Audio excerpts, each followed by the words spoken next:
আবার চলে এসেছি আর একটি নেক্সট ভিডিও নিয়ে। তো আজ হচ্ছে পটলের দোরমা। তো চিংড়ি মাছের পুর দিয়ে পটলের দোরমা হবে।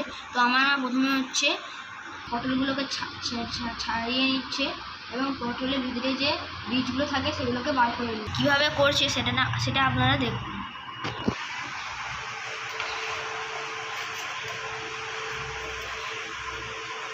দেখতেই পাচ্ছেন পুরটা কেমন করে বার করতে হবে। চামচ দিয়ে কিন্তু পুরটা বার করে নেবেন, মানে পুর নয়, মানে হচ্ছে সেই বীজগুলো, পটলের ভিতরে যে বীজ থাকে।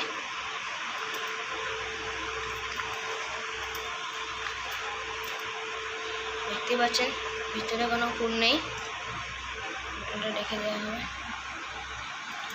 এইভাবে সব পটলগুলো মা ছিলে নিচ্ছে। এরপর আমার মা পটলের যে ভেতরের যে পুরগুলো ছিল সেগুলো মিক্সির মধ্যে দিয়ে দিচ্ছে।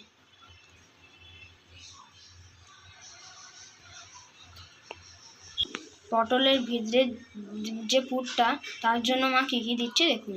এরপর দিল চিংড়ি মাছ, এরপর দিচ্ছে 2-4টা কাঁচা লঙ্কা।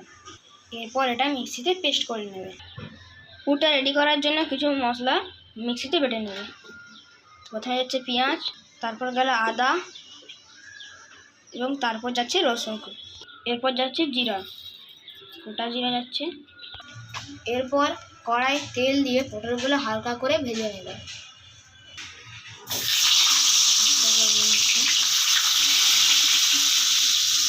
পটলগুলো হালকা করে ভেজে এবার তুলে নিচ্ছে। এরপর তৈরি হচ্ছে পটলে ভরা পুর। তো প্রথমে দিয়ে দিচ্ছে জিরা গুঁড়ো, মিক্সিতে যে মশলাটা তৈরি করে রেখেছিল সেই মশলাটা দিয়ে দিচ্ছে। প্রথমে যেটা আমার মা দিয়েছিল সেটা হলো গুঁড়ো জিরে নয়, গোটা জিরে। এরপর দিচ্ছে গুঁড়ো মশলা, প্রথমে যাচ্ছে লবণ, স্বাদ অনুযায়ী লবণ দেবেন। এরপর দিচ্ছে হলুদ গুঁড়ো, এরপর দিচ্ছে লঙ্কা গুঁড়ো, এরপর দিচ্ছে জিরে গুঁড়ো, সামান্য একটু গরম মশলা গুঁড়ো। এরপর চিংড়ি মাছ এবং পটলের পেস্টটা দিয়ে দিচ্ছে।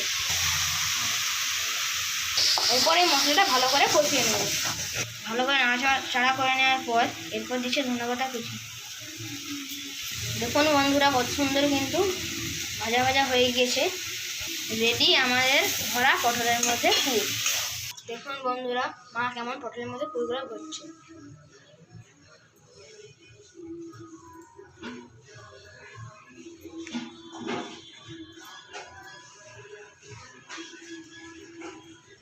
তো বন্ধুরা, আমাদের পটলের পুর ভরা রেডি, দেখতেই পাচ্ছেন আপনারা।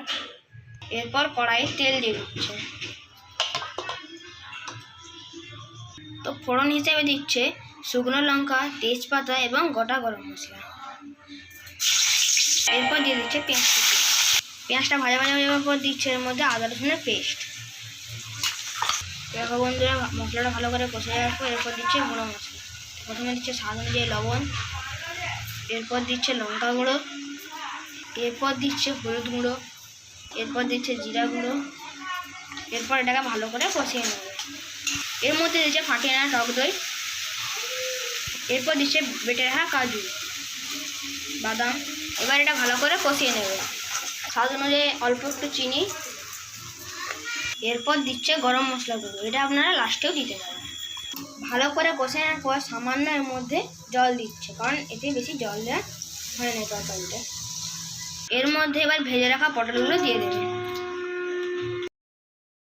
রান্না কিন্তু কমপ্লিট। এবার উপর থেকে সামান্য ঘি দিয়ে তরকারিটা নামিয়ে নেবে। দেখুন বন্ধুরা, আমাদের পটলের রেসিপি কিন্তু একদম রেডি। এবং যদি কোনো ভুল ত্রুটি হয়ে থাকে তাহলে ক্ষমা করে দেবেন, লাইক করে দেবেন এবং আমাদের পাশে থাকবেন। আসছি আবার একটি নেক্সট ভিডিও। টাটা।